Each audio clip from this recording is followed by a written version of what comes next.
Trending na trending, laman ng balita, ika nga po, ano. Dito nga po sa papanoorin po natin, mga madam, mga sir, mga repa, no. So, eto yung mga balita sa TV na supportive sa SB19 for Lollapalooza 2026. Mga madam, mga sir, panoorin po natin to. Di ba? So, ganito kasikat internationally ang ating mahalim SB19. Biruin nyo, no. So, laman sila ng mga balita, no. Since magpe-perform nga sila dito nga po sa Lollapalooza sa darating na July 30, no, 2026, mga madam, mga sir. Okay? Mula sa channel ng The Showbiz Corner, mga madam, mga sir, panoorin po natin to. Wala nang patumpik-tumpik pa. Let's go.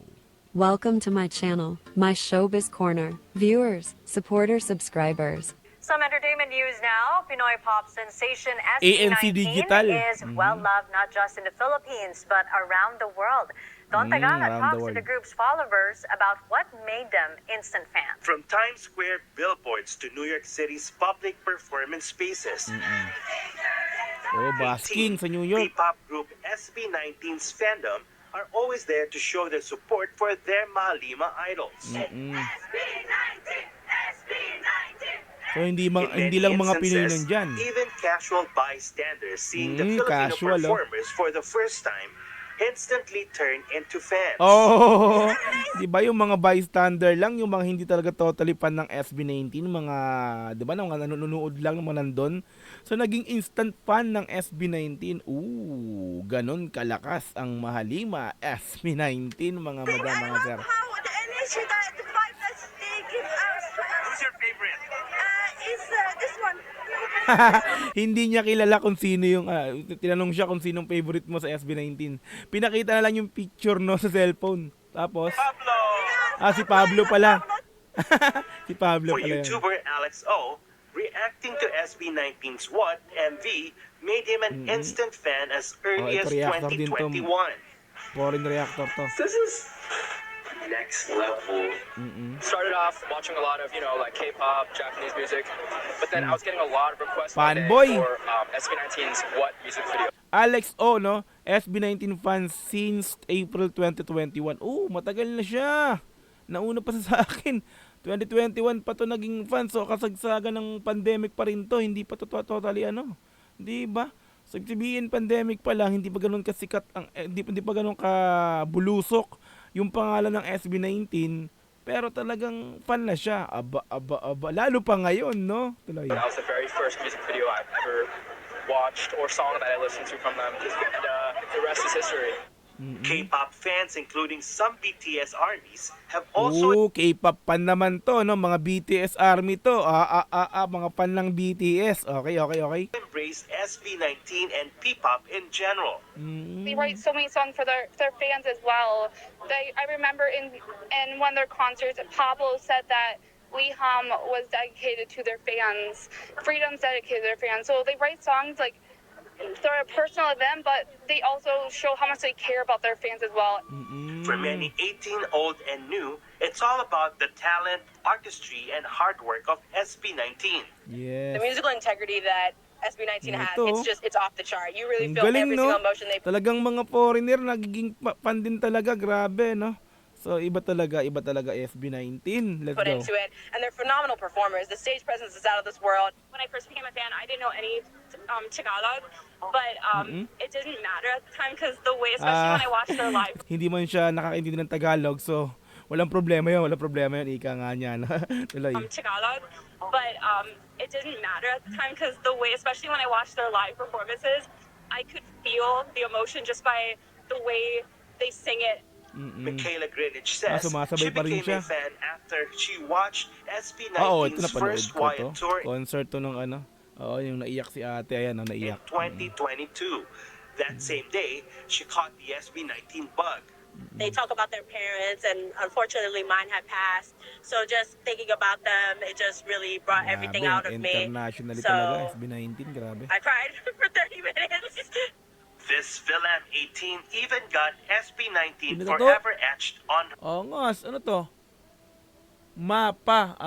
Pahinga muna. Ako na. Ayos sa mapa. her arms. Lyrics ng They're mapa. multi-talented. All of the members, they're like they have unique contributions to the group.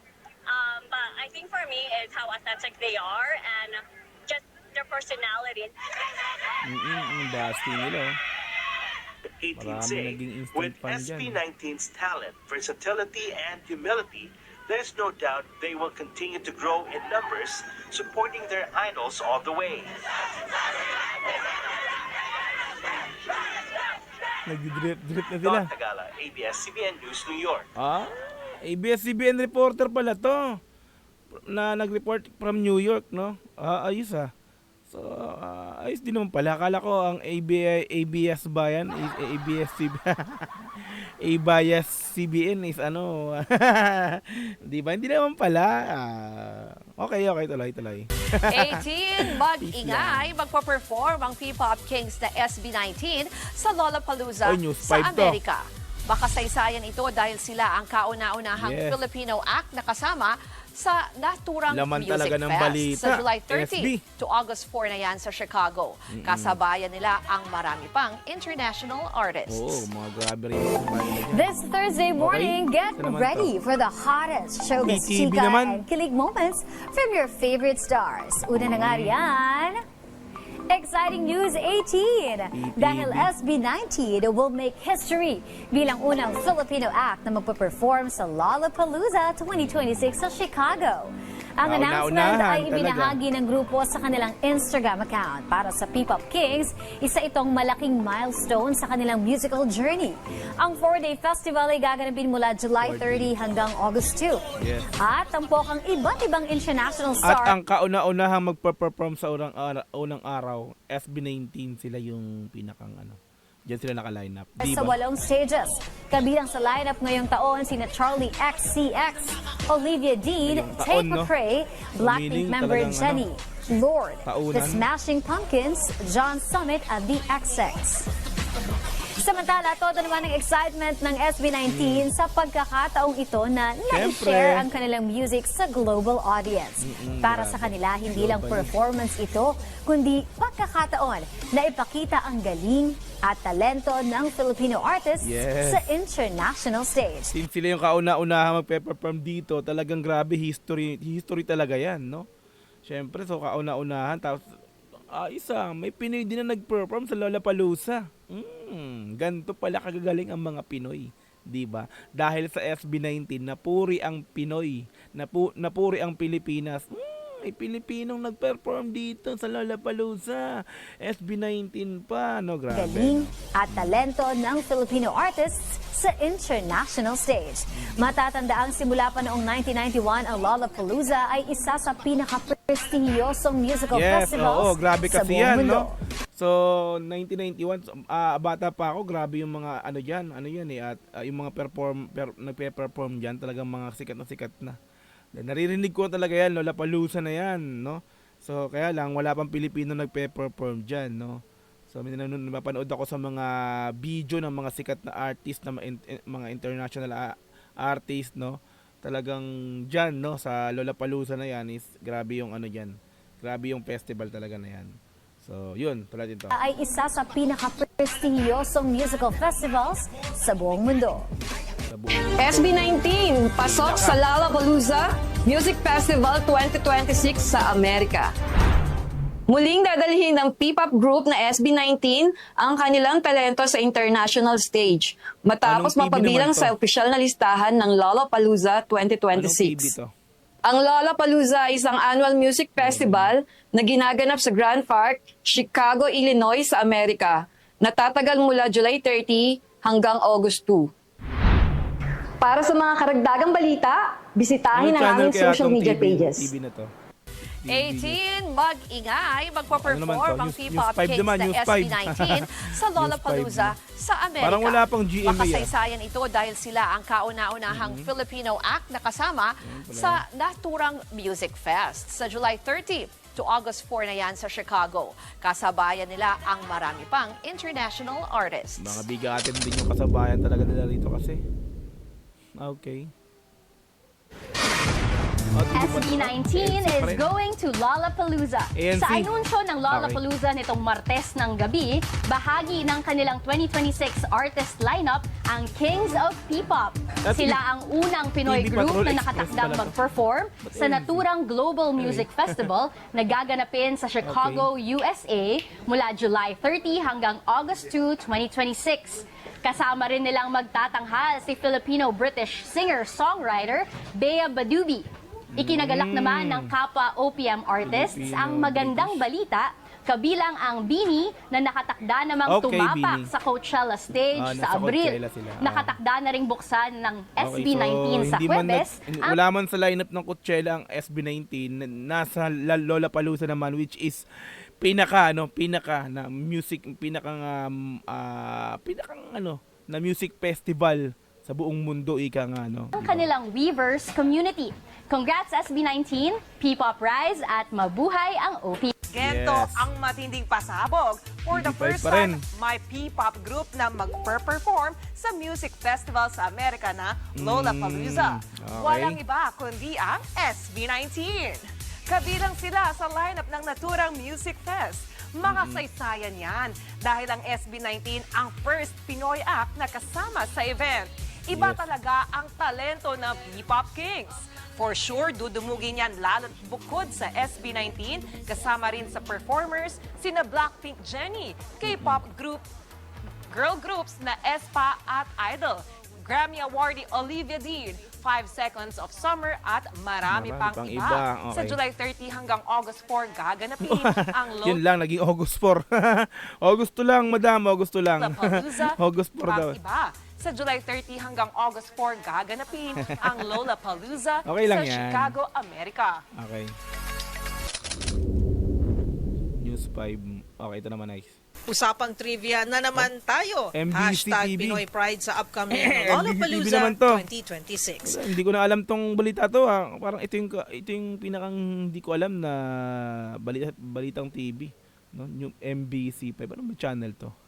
Dahil ang Kings of Okay. P-pop at Gento hitmakers Gento. na SB19, Gento. first ever Filipino act na magtatanghal sa naturang Music Fest sa Amerika. Kung sino-sino pa ang mga bigating artists sa lineup, alamin sa report ni Showbiz Angel. May report. Nakatakdang gumawa ng kasaysayan ng P-pop Kings SB19 Yes, bilang hindi tayo talaga kauna-unahang yan. Pinoy act na magpe-perform sa one of the biggest music festivals sa mundo na Lollapalooza. Pinaka-biggest. Dahil dito, sobrang Festival. proud ang 18 of fans ng Mahalba. Trending, oh. At ang unang trending topic sa X, ang Trending. hashtag SB19X Trending talaga, SB19X Lollapalooza. Lollapalooza. Kabilang nga sa mga bigating artista magpapasiklab din sa Lollapalooza ay sina Charlie XCX, Tate McRae, Lord, Olivia Dean at Blackpink Jennie. Nakatakdang ganapin ang Lollapalooza sa Chicago, Pogi, USA mula July 30 to August 2. Pero bago yan, sa SMDC Festival Grounds muna maghahatid ng electrifying performance. Magkakaroon muna ng festival dito sa Pilipinas. Siyempre, April 18 sa homecoming ng ating mahalima SB19. So, yun na ngayon parang di ba? Since nag-festival sila, parang festival yung gaganapin nilang concert sa homecoming nila kasi di ba nasa open ground yun di ba? So parang ang ginawa na rito, parang ito yung patikim ng performance namin sa festival bago kami mag Lollapalooza Festival. Di ba? Yun yung talagang naisip ko noon. Performance ng Gento Hitmakers bilang bahagi naman ng kanilang wakas at simula the Trilogy Concert Finale next month, April 18. Samantala, gaya ng Nation's girl group na Bini, ngayong araw nga, opisyal na ring bahagi ng global sa Weverse. fandom platform na Weverse ang Alright. SB19. Okay. Alright, so mga madam, mga sir, mga balita sa TV na supportive sa SB19 for Lollapalooza 2026. Like natin. The Showbiz Corner, mga madam, mga sir, no? So, galing sa kanya yung pinaka video na pinanood natin. Okay yan, so mga madam, mga sir, laman talaga ng mga balita, no, sa TV, no? Siyempre, trending na trending, no? SB19X Lollapalooza. Grabe, no? Paano di magiging trending yan? Kauna-unahang artist ka na magpe-perform sa pinakamalaking music festival, di ba? Sa buong mundo. Di ba? Grabe yun, no? History making talaga SB19. Kayo talaga ang pinakang The best, kumbaga, kasi kayo gumagawa ng history para sa karangalan ng Pilipinas. Di ba? Proud Pinoy, no? Kumbaga, no? Itaas ang bandera ng Pilipinas dito nga po sa Chicago, Illinois, no? Sa sa July 30. July 30 ang performance ng Mahalima dyan, which is Thursday. Okay, yan sa mga madam, mga sir. Thank you so much again sa pagsama sa akin dito sa video na to, no? So, kita-kits tayo sa mga sunod na upload. Once again, this is Dogchu TV. Peace, I'm out. Thank you so much. Bye-bye. God bless all. Yeah.